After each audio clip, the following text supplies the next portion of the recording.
మా బిడ్డలకు వివాహాలు చేయాలనుకుంటున్నాము, ప్రయత్నాలు చేస్తున్నాము. లేక నా కొరకు మా తల్లిదండ్రులు వివాహ ప్రయత్నాలు చేస్తున్నారు అన్నవాళ్ళు ఇక్కడ ఎవరు ఉంటే ఒకసారి చేసి చూపిస్తారా? ప్రస్తుత దినాలలో వివాహ విషయాలలో చాలామంది సరైన అవగాహన చేయలేక, సరైన తీర్మానాలు చేయలేక, దేవుని చిత్తాన్ని ఎరగలేక ఇబ్బంది పడుతున్నారు. మ్యారేజెస్ సెట్ అవటం లేదే, సమకూడటం లేదే అని బాధపడుతున్నారు. చాలా చోట్లకు నేను వెళ్ళినప్పుడు చాలామంది చెప్పే ప్రార్థనా భారాల్లో ఒక ముఖ్యమైన ప్రార్థనా భారం ఏంటంటే, మా అబ్బాయికి పెళ్లి చేయాలనుకుంటున్నాం, సరైన అమ్మాయి దొరకటం లేదు. అదొకటే అయితే పర్వాలేదు. మా అమ్మాయికి పెళ్లి చేయాలనుకుంటున్నాం, యోగ్యమైన అబ్బాయి దొరకటం లేదు. ఇలాంటి ఒక మీటింగ్లోనే అబ్బాయికి పెళ్లి చేయాలనుకునే తల్లిదండ్రులు ఉన్నారు, అమ్మాయికి పెళ్లి చేయాలనే తల్లిదండ్రులు ఉన్నారు. విశ్వాసుల మధ్యలోనే విశ్వాసైన అబ్బాయి కావాలి, విశ్వాసపరురాలైన అమ్మాయి కావాలి అని ఎతికే వాళ్ళు చాలామంది, ప్రయత్నించే వాళ్ళు ఉన్నారు. కానీ కనుగొనలేకపోతున్నారు. లోకరీతిగా మ్యాట్రిమోనియమ్స్ ఇప్పుడు చాలా వచ్చేసాయి. దాంట్లోకి వెళ్ళి సెలెక్ట్ చేసుకోవచ్చు కదా. ఇదేమన్నా జాబా? పెళ్ళంటే ఉద్యోగమా? 2 years కాంట్రాక్టా? చెప్పండి. జాబుకు 2 years కాంట్రాక్ట్ చేసుకుంటారు, రాసుకుంటాడు. లేకపోతే వీసా 2 yearsకి వీసా ఇస్తారు. కానీ పెళ్ళి 100 ఏళ్ల పంట అనేవాళ్ళు పెద్దలు. జీవితకాలం అంతా కలిసి జీవించవలసిన అతి ప్రాముఖ్యమైన ఘట్టం. సాధారణ ఒక నానుడు ఉంది, marriages are made in heaven. Bible చెప్తుంది వివాహము అన్ని విషయములలో ఘనమైనది, బరువైనది, గొప్పది, పవిత్రమైనది, శ్రేష్టమైనది. వివాహము అనేది మనుష్యుడు ఏర్పాటు చేసుకుంది కాదు. నరుడు ఒంటరిగా ఉండుట మంచిది కాదని సాటైన సహకారిగా ఉండడానికి స్త్రీని చేసి మొదటి వివాహాన్ని చేసిన వివాహకర్త ఎవరు? సృష్టిని, సర్వలోకమును సృష్టించిన సృష్టికర్త. వివాహం ఒక వ్యక్తి జీవితంలో ఫలభరితమైనదిగా చేస్తుంది. అదే వివాహంలో తప్పటడుగేస్తే గందరగోళంగా మారుతుంది. దిద్దుకోలేని తప్పేదైనా ఉందంటే అది దేవుని చిత్తానికి బయట చేసుకున్న వివాహం. దేవుని చిత్తాన్ని తెలుసుకోకుండా నీవు వివాహితుడు అయినప్పుడు తప్పైన వ్యక్తితో, దేవుని ఉద్దేశంలో లేని వ్యక్తితో నీ సమస్యకు ఎన్ని ప్యాచ్ వర్కులు చేసినా, ఎన్ని ప్రయత్నాలు చేసినా అది అతకదు. అందుకనే అన్ని విషయములలో ఘనమైన వివాహ విషయంలో అతి ప్రాముఖ్యత వహించాలి. మనకు ఒక బెస్ట్ వివాహము, దేవుని చిత్తములో జరిగే వివాహము ఎలా ఉంటుంది అన్నప్పుడు అబ్రహాము కుమారుడైన ఇస్సాకు వివాహాన్ని గుర్తు చేసుకోవాలి. ఇస్సాకు మంచి అందమైన యవ్వనుడు, యవ్వన దశకు వచ్చాడు. అకస్మాత్తుగా ఇస్సాకు తల్లి అయిన శారా మరణించింది. ఆ ఇంట్లో అబ్రహాము, ఇస్సాకులు మాత్రమే ఉన్నారు, స్త్రీ లేదు. ఒక ఇంటికి ఇల్లాలు చాలా ముఖ్యం. ఇంటిలో వనిత ఎంతో అవసరం. ఇంటిలో ఒక స్త్రీ ఉంటే ఆ ఇంటికి అందం, అది దేవుని ఉద్దేశం. అప్పుడు ఆ కొరత కనపడింది అబ్రహాముకి. శారా లేదు అని తెలిసినప్పుడు తన కుమారుడికి వివాహం చేయాలి అనే ఆలోచన వచ్చింది. మన బిడ్డలు ఎదుగుతున్నప్పుడు, ఉద్యోగం వచ్చిన తర్వాత పిల్లలకు పెళ్లి చేయాలని చాలామంది తల్లిదండ్రులు ఆశిస్తుంటారు. కానీ కొంతమంది తల్లిదండ్రులు అలా ఆలోచన చేయరు. వయసు అయిపోయింది కాబట్టి చేసేద్దామంటారు అంతే. వయసు వచ్చింది కాబట్టి అబ్బాయికి పెళ్లి చేసేయాలి, అమ్మాయికి పెళ్లి చేసేయాలి అని ఆలోచిస్తున్నారే కానీ వారు కుటుంబంగా వారి కుటుంబాన్ని కట్టుకోగలరా? భార్యను పోషించగలడా? భర్తతో అణుకువగా మలుచుకొని కుటుంబం కట్టుకోగలదా ఆ రీతిగా నా కుమార్తెను పెంచానా, ఆ రీతిగా నా కుమారుడిని సిద్ధపరిచానా అన్న ఆలోచన లేకుండా ఒక అజాగ్రత్తపరుడైన, నిర్లక్ష్యపరుడైన, బాధ్యత రహితంగా ఉన్న స్త్రీకి కానీ పురుషుడికి కానీ వివాహం చేయటం అనే ఆలోచన సరైంది కాదు.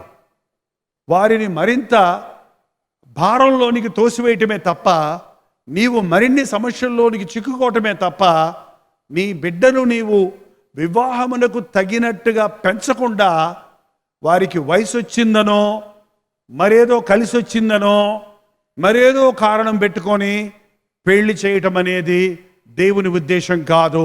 నా దగ్గరకు వచ్చి కొంతమంది చెప్తుంటారు, మా అమ్మ పని చేసుకోలేకపోతుందండి, అందుకు నాకు పెళ్లి చేయమంది అని.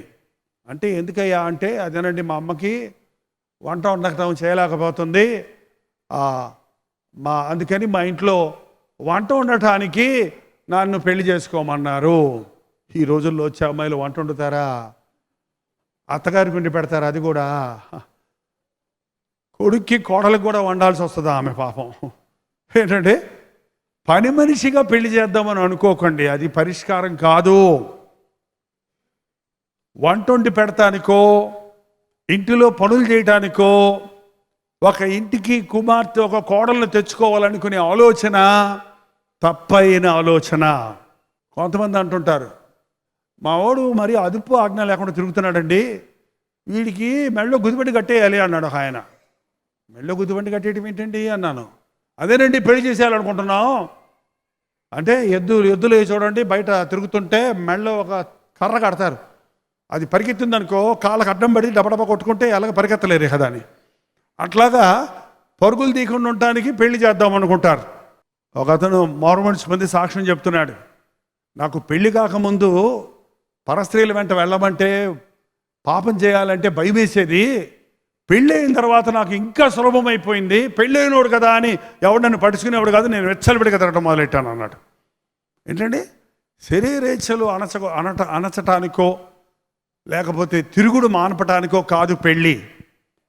పెళ్ళి వలన కుటుంబ సమస్యలు ఎక్కువ అవుతాయి తప్ప, అటువంటి పెళ్లి వలన తక్కువవో, సమస్యలకు పరిష్కారాలు దొరకవు. ఒక వ్యక్తి యవ్వనేచ్ఛలను జయించలేకపోతే పెళ్లి చేసుకుంటే జయిస్తాడు అనుకోకండి. వాడికి యవ్వన కాలంలో యవ్వనేచ్ఛలను జయించలేని వాడు పెళ్ళైనా వృద్ధుడైనా కూడా ఆ ఇచ్ఛలను జయించలేడు. అటువంటి వ్యక్తులు ఎందరో ఉన్నారు. పెళ్ళి అనేది పవిత్రమైంది. పెళ్ళి అనేది ఇద్దరు మనుషులు కలవడం కాదు, రెండు కుటుంబాలు కలుస్తాయి. It's not a personal matter. నా ఇష్టం నేను పెళ్లి చేసుకుంటాను అంటున్నారు ఈ రోజుల్లో కొందరు. నీ ఇష్టం అంటారు కుదరదు. పెళ్ళి అనేది ఇంకొక కుటుంబం ఉంది, నీ కుటుంబంతో ఐక్యమవుతున్నారు. పెళ్ళి అయినట్టనే నీ బంధువర్గం పెరుగుతుంది, బాధ్యత పెరుగుతుంది, నీ కుటుంబం విస్తరిస్తుంది. అంతేకాదు పెళ్ళి అనేది సాంఘికమైన ఒక విషయం, ఇది సముదాయానికి చెందిన విషయం. ఎవరిష్టం వచ్చినట్టు వారు పెళ్ళిళ్ళు చేసుకొని విడాకులు ఇచ్చుకుంటే అది మానవ జాతి అనబడదు. కుక్కలు ఉంటాయి చూడండి, కుక్కల కుటుంబం ఉందా? పందుల కుటుంబం ఉందా? కుక్క కుటుంబంలో కుక్క పిల్లల్ని కనేసి వాళ్ళని బడికి పంపిస్తుందా? పంది పిల్లల్ని ఈనేసాక పంది పిల్లల్ని తీసుకెళ్ళి ఎల్కేజీలో జాయిన్ చేస్తుందా? అంతే, ఆడు కానీ పడేసింది, అవి ఆడు తిరుగుతాయి. అది ఎవరో తెలియదు, దాని తండ్రి ఎవరో దానికి తెలియదు, దీని తల్లి ఎవరో తెలియదు, ఎవరికి బంధుత్వం లేదు, కుటుంబం లేదు. సాయంత్రం అయితే ఓ చోట చేరవయ్యి. ఇది మానవుడికి అలా కాదు. దేవుడు మనకు ఒక పవిత్రమైన బంధం ఇచ్చాడు. దేవుని సారూప్యం సంపూర్ణం అవ్వాలంటే ఒక పురుషుడు ఒక స్త్రీ, పురుషుని గాను స్త్రీని గాను మన స్వరూపంలో మన ఆకారంలో చేద్దామని ప్రభు ఆనాడే తీర్మానించాడు. భార్యాభర్తలు ఇద్దరు కలిసి కుటుంబం కట్టుకోవాలి, ఫలించి అభివృద్ధి చెందాలి. ఎంత విచారమని మన భారతదేశంలో కూడా పురుషులు పెళ్లి చేసుకోవచ్చు అనే చట్టం తీసుకొచ్చారు. అక్కడక్కడ పెళ్ళిళ్ళు అవుతున్నాయి అని చెబుతా ఉన్నారు. ఇద్దరు అబ్బాయిలు పెళ్లి చేసుకోవటం ఏంటో మీకు ఏమైనా అర్థమైందా? నాకేం అర్థం కాల. ఇద్దరు అబ్బాయిలు పెళ్లి చేసుకోవటం ఏంటండి? మేము హ్యాపీగా ఉన్నారంటం ఏంటి? పెళ్ళి అనేది ఊరకే ఇది ఫ్రెండ్షిప్పా? పెళ్ళి అనేది ఫ్రెండ్షిప్ కాదు. పెళ్ళి అనేది కామ వికారమైన చేష్టలు చేయటం కాదు.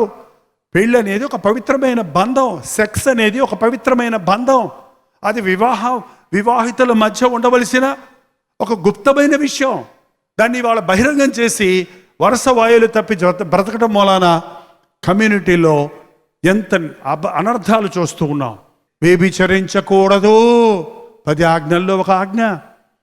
మీరు లేవియాకాండం చదివితే పురుష శయనం వలె స్త్రీ శయనము చేయకూడదు. పురుషుడు స్త్రీ వేషం వేయకూడదు, స్త్రీ పురుష వేషం వేయకూడదు. ఒకడు జంతువును సంపర్కించినట్లుగా అవకాశం కలుగు చేయకూడదు. అసలు ఎయిడ్స్ అనే రోగం ప్రపంచంలోకి ఎలా వచ్చిందో తెలుసా?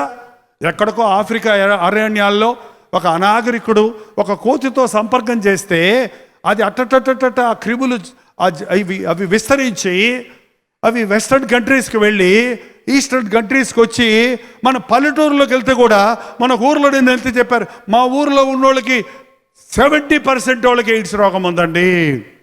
పవిత్రమైన వివాహ బంధానికి బయట విచ్చలవిడిగా పరస్త్రీలతో పరపురుషులతో జీవించినప్పుడు, పురుషులతో పురుషులు జీవించినప్పుడు ఆ యొక్క ఘోరమైన నీచమైన ఎయిడ్స్ రోగం అంటే ఏంటండి? భారతదేశానికి యుద్ధం వస్తే ఎదుర్కోవడానికి సైన్యం ఉంది. ఆ సైన్యానికి జబ్బు చేస్తే, ఆ జబ్బు చేసినప్పుడు యుద్ధం వస్తే దేశం జయిస్తుందా ఓడిపోద్దా? దేశాన్ని ఎదుర్కొనే సైన్యానికే రోగం వస్తే దేశం గతి ఏంటి? నీ శరీరంలో ఫారెన్ బాడీస్ని, క్రిములను ఎదుర్కొనే శక్తి ఉంది. ఈ ఎయిడ్స్ రోగం దేనికి వస్తుందంటే నీ శరీరంలో ఉన్న సైన్యం రోగ నిరోధక శక్తిని ఎఫెక్ట్ అవుతుంది. కాబట్టి వాడికి దగ్గు వచ్చిందనుకో, ఎయిడ్స్ రోగస్తుడికి దగ్గు తగ్గదిక, విరోచనలు వచ్చాయనుకో తగ్గవేక, స్కిన్ ర్యాష్ వచ్చిందనుకో తగ్గదిక. అది శాశ్వత కాలం అలా ఉండాల్సిందే. ఇప్పుడు ఏవేవో కనిపెట్టాలని అంటున్నారే కానీ ఈ రోజున ఎంతమంది నీచాతి నీచమైన స్థితికి దిగజారుతూ ఉన్నారు. కొందరు తల్లులు వచ్చి ఆ పిల్లల ముందు చెప్తుంటే, అయ్యా నాకు నా కుమారుడికి ఎయిడ్స్ ఉందంటే ఆ బిడ్డను చూస్తుంటే నా గుండె తరుక్కుపోతుందండి. ఎందుకు ఆ పిల్లడికి చెప్తారు? ఎందుకు ఆ బిడ్డకి ఏం అర్థమవుద్ది? ఏమనుకుంటాడు? ఎలా బాధపడతాడు? ఎలా కృంగిపోతాడు? మీ ఆయనేడమ్మా అంటే చచ్చాడండి, నాకు అంటించాడు చచ్చాడు. ఏంటండి? ఈ కడుపులో ఉన్న బిడ్డకి ఎఫెక్ట్ అయింది, ఆ కుమారుడికి కన్నింది, ఆ తల్లి రోధిస్తూ ఉంది. ఎంతమంది కుటుంబాల్లో ఇలాంటి పరిస్థితి చూస్తున్నాం. వివాహం అనేది విచ్చలవిడిగా తిరిగేది కాదు. వివాహం అనేది పవిత్రమైన బంధం. వివాహం అనేది మరణము వరకు ఒకరితో ఒకరు కలిసి జీవించవలసింది. సాధారణంగా ఒక షాప్లోకి వెళ్తే ఒక చీర కొనుక్కోవాలంటే ఎన్ని చీరలు తీస్తారో మాకు ఎందుకు మీరు? కనీసం 100 చీరలు చూసి కానీ మళ్ళీ వాళ్ళు ఎట్ట పెట్టుకొని చూసి, మళ్ళీ లైటింగ్లో చూసి, మళ్ళీ బయటికి తెచ్చి చూసి, మళ్ళీ పైడి సింగిప్పి చూపించి, అయ్యయ్యో అంత సెలెక్ట్ చేసుకొని ఇంటికి వచ్చాక మళ్ళీ ఇంట్లో లైటింగ్లో చూసి అక్కడ బాగుంది ఇక్కడ బాగలేదని మళ్ళీ తీసుకెళ్ళిపోతారు. ఎక్స్చేంజ్. ఇప్పుడు అన్ని షాప్స్లో ఎక్స్చేంజ్ ఉంది. ఎందుకంటే నేను ఎక్స్చేంజ్ చేసినప్పుడు దీనికంటే ఖరీదు కొంటా, వాడికి కొంచెం డబ్బులు ఎక్కువ వస్తాయి, అందుకని ఎక్స్చేంజ్ చేసుకుంటున్నాడు. ఏంటంటే ఎంతమంది కార్లు కొనేటప్పుడు, బైకులు కొనేటప్పుడు, ఇళ్ల స్థలాలు కొనేటప్పుడు ఎన్ని టెస్టులు చేస్తారు, ఎన్ని డాక్యుమెంట్స్ చూస్తారు, ఎన్ని చోట్ల లాయర్ దగ్గరికి వెళ్ళి కన్సల్టేషన్ తీసుకుంటారు. అన్నీ చేయకుండా ఏదన్నా ఒకటి సొంతం చేసుకుంటారా? శాశ్వత కాలం నీతో ఉండే ఒక వ్యక్తిని నీవు ఎన్నుకొనవలసి వచ్చినప్పుడు ఏంటండి, ఈ రోజున తల్లిదండ్రులు ఎన్నుకునేదాకా ఆగటం లేదు బిడ్డలు. వాళ్ళు చాలా నాకు బాధ అయింది. మరి ఎందుకు ఇవాళే ప్రత్యేకంగా 3-4 వచ్చారు. మా అమ్మాయి అండి ఎవరినో ఇష్టపడుతుంది, వద్దమ్మా అంటే వింటం లేదు, ఫోన్లో మాట్లాడుతుంది, మీరు చెప్పండి అని తీసుకొచ్చింది వాళ్ళ అమ్మగారు. ఏమ్మా? ఆ అమ్మాయిని అడిగాను, ఏం చదువుతున్నావు? ఇంటర్మీడియట్ చదువుతుంది. ఇంటర్మీడియట్ చదివే వయసులో నీకేం తెలుసమ్మా నీకు? ఏంటి ప్రేమ అంటే? ప్రేమ అంటే ఏంటి? ఎవరో ఒక అబ్బాయి చక్కగా మాట్లాడాడని ఇంకా అతనితోనే నీ జీవితకాలం అంతా గడపాలనుకుంటున్నావా? అబ్బాయి ఏం చేస్తాడమ్మా? 7th తప్పాడట. ఏంటండి 7th తప్పిన అబ్బాయితోటి ఇంటర్మీడియట్ చదివే అమ్మాయివి, నీకేంటి? ఎంత నీ వయసు అంతా? 20 సంవత్సరాలు. ఏంటి మీరు చేసేది? నిన్ను కని పెంచి తల్లిదండ్రులు నీకు మేలు చేస్తారా కీడు చేస్తారా? వాళ్ళు నీకు చెప్పేది మంచిదా కాదా? మాట్లాడతలేదు. మాట్లాడదండి, ఇలాగే మేము చెప్పినా కూడా మాట్లాడదండి అని వాళ్ళ అమ్మగారు చెప్తా ఉన్నారు.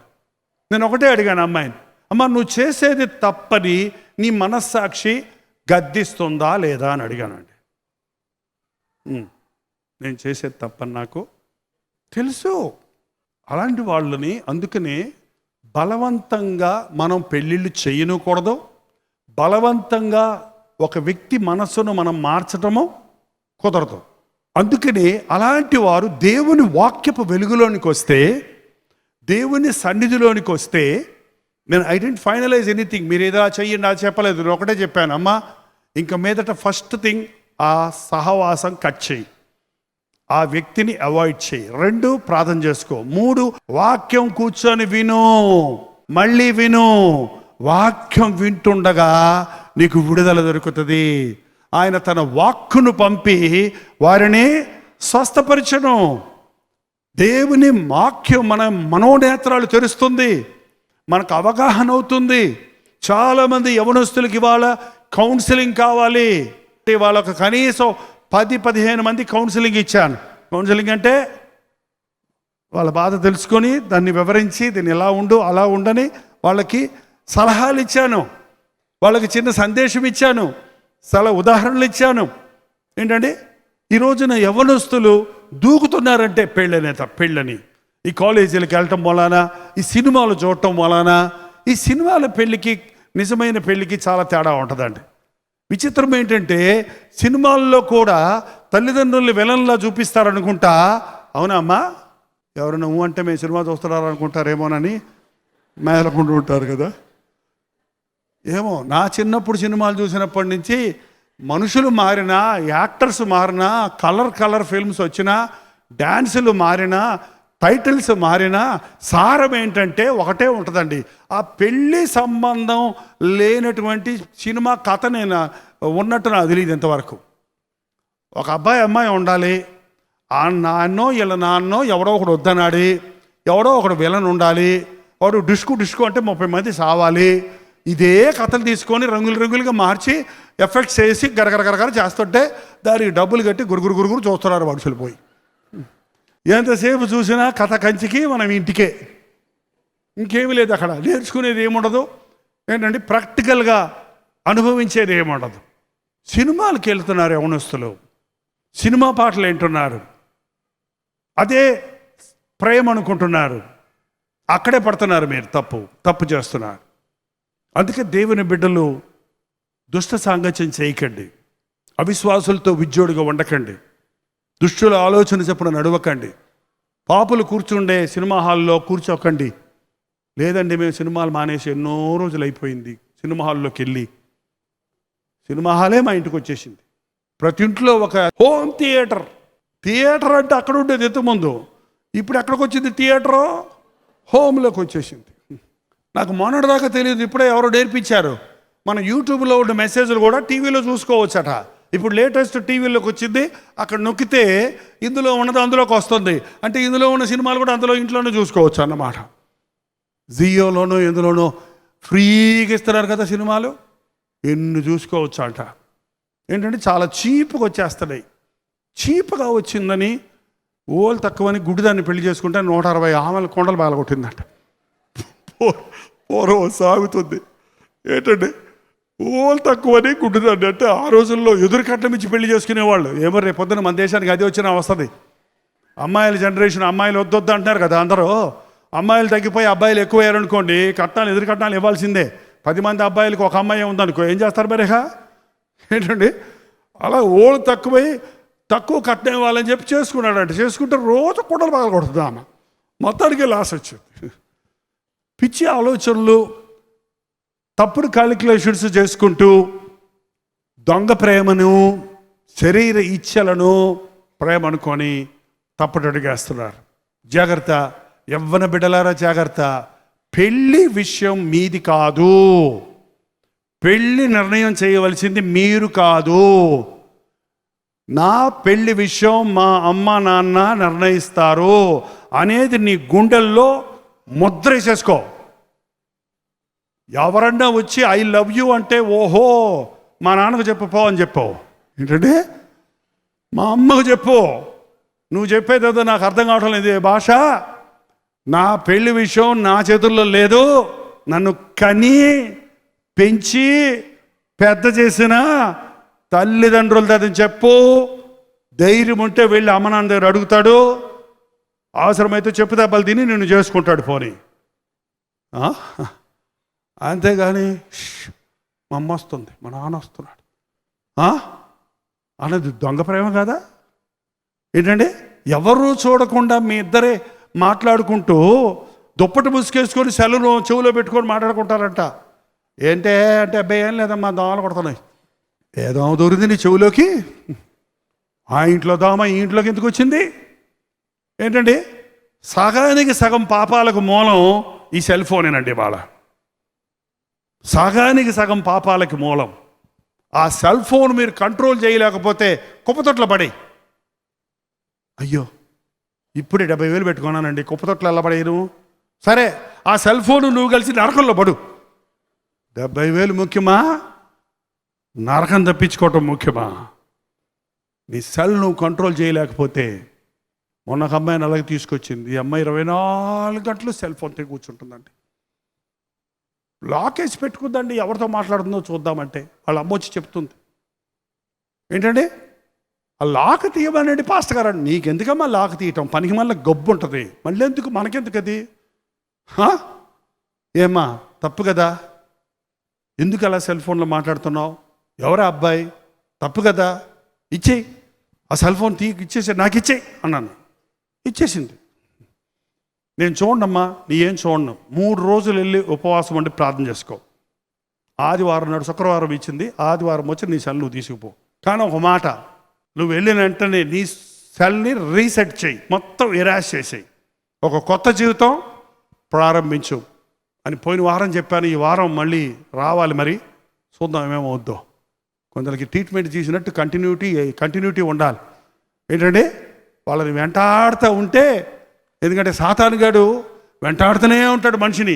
ఎందుకు దేవుని బిడ్డలమైన మనం, తల్లిదండ్రులమైన మనం మన పిల్లల్ని వెంటాడకూడదు, వారిని గమనించకూడదు? ముదిరిపోయేదాకా ఎందుకుంటారు? మొదటిసారి మాట్లాడినప్పుడే చెప్తే అంతటితో కట్ అయ్యేది కదా. 3 సంవత్సరాల నుంచి మాట్లాడుతుందని ఇప్పుడు చెప్తావేంటమ్మా అన్నాడు. నేనైతే 3 సంవత్సరాల నుంచి మాట్లాడుతుంటే ఇప్పుడు ఎందుకు చెప్తావు? ఏంటంటే మీకు జబ్బు చేసింది అనుకోండి, ఎప్పుడు వెళ్తారు హాస్పిటల్కి? 21 రోజుల నుంచి టైఫాయిడ్ జ్వరం అంటే 21వ రోజు వెళ్ళావు అనుకో ట్రీట్మెంట్కి. ఏం ట్రీట్మెంట్ ఇస్తాడు ఆయన నీకు? లివర్ చెడిపోయిందమ్మా, ఒకటే పని, లివర్ ట్రాన్స్ప్లాంటేషన్ చేయమంటాడు అంతే. ఏంటండి, గమనించండి. ఒక మంచి తల్లి తన ఇంటి వారి నడతలు కనిపెడుతుంది. ఒక తండ్రి తన బిడ్డలను క్రమపరుచుకుంటాడు.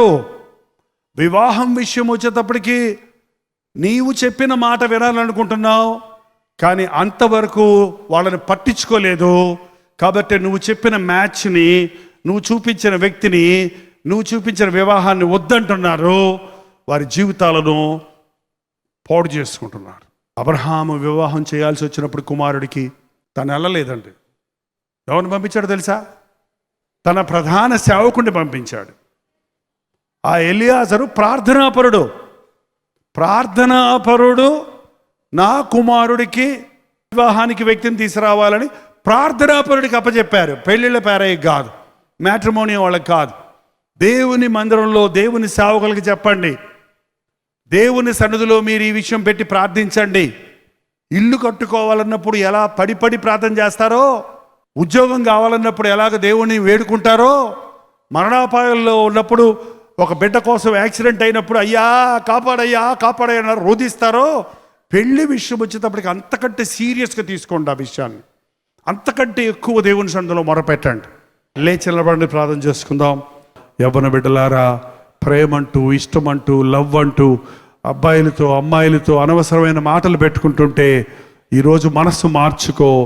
నువ్వు తప్పుడు మార్గంలో ఉన్నావు, నువ్వు ఒక వలలో చిక్కుకుంటున్నావు, ఒక ట్రాప్లో చిక్కుంటున్నావు. బయటకు రాలేని పరిస్థితి రాకముందే ప్రభువుకు మొరపెట్టు. తండ్రి, నా తప్పైన ఎఫెక్షన్స్ నుంచి నన్ను విడిపించు, నా తప్పైన ఆశల నుంచి నన్ను తప్పించు. తండ్రి, నా శరీరాన్ని పవిత్రంగా కాపాడుకోవడానికి సహాయం చేయి, నా కన్యత్వాన్ని కాపాడుకోవడానికి నాకు సహాయం చేయి, నా పరిశుద్ధతను కాపాడుకోవడానికి నాకు సహాయం చేయి. పరశరీరానుసారులుగా కాకుండా ప్రభువుకి నా శరీరాన్ని అంకితం చేసుకోవడానికి సహాయం చేయి అని దేవునికి మొరపెడదాం. ఇప్పటికే తప్పైన సంబంధాలు పెట్టుకొని తప్పుడు వ్యక్తులతో సహవాసం చేస్తుంటే ఈరోజు దేవుని సన్నిధిలో నీకు విడుదల కొరకు మొరపెట్టు. నీకు నూతన హృదయం ఇచ్చి ఒక కొత్త వ్యక్తిగా నేను చేసి తన చిత్తంలో నడిపించాలని ప్రభు ఆశిస్తున్నాడు. మన 2 చేతులు ఎత్తి ప్రార్థన చేద్దాం. పరిశుద్ధుడా, ప్రేమగల్ల తండ్రి, ఒక్కసారి మమ్మల్ని చూడు నాయన. ఇక్కడున్న మా యవ్వనస్తుల్ని కాపాడు తండ్రి, యవ్వన బిడ్డల్ని కాపాడు నాయన. చిన్నప్పటి నుంచి కనిపెంచి పెద్ద చేసిన తల్లిదండ్రుల మీద తిరగబడి శాపం పాలవ్వక తండ్రి, తండ్రిని తల్లిని దూషించక తండ్రి, దేవుడిని ప్రేమించి తండ్రి తన వివాహం నీ చిత్తంలో జరగాలని తీర్మానించుకోవడానికి సహాయము దయచేయి. ప్రతి విధమైన తప్పైన ఎఫెక్షన్స్ నుంచి యవ్వన బిడ్డలను నజరుడైన యేసుక్రీస్తు నామంలో విడుదల చేయించున్నాము నాయన. ఆ ఫోన్ ఫెలోషిప్ నుంచి తప్పించిన ఆయన, ఆ ఫోన్ ప్రేమల నుంచి విడిపించిన ఆయన, ఆ ఫేస్బుక్లు యూట్యూబ్ల ప్రేమ నుంచి తప్పించిన ఆయన. నిజమైన ప్రేమ, నిజమైన ప్రేమ, శాశ్వతమైన ప్రేమ తండ్రి, నిస్వార్థమైన ప్రేమ, పవిత్రమైన ప్రేమ, యథార్థమైన ప్రేమ కుటుంబంలో ఉండినట్లుగా నీ చిత్తములో వివాహాలు జరగడానికి సహాయము చేయి. నీ సన్నిధిలో ప్రార్థించుటకు, దీవించబడుటకు సహాయము చేయమని యేసుక్రీస్తు నామములో అడుగుచున్నాము తండ్రి. మన తండ్రి అయిన దేవుని యొక్క ప్రేమయు, కుమారుడైన క్రీస్తు యొక్క కృపయు, ఆదరణకర్త అయిన పరిశుద్ధాత్మ యొక్క సహవాసమును కుడి వచ్చిన మనందరికీ ఇప్పుడును సదాకాలము తోడై ఉండును గాక. ఆమేన్, ఆమేన్, ఆమేన్.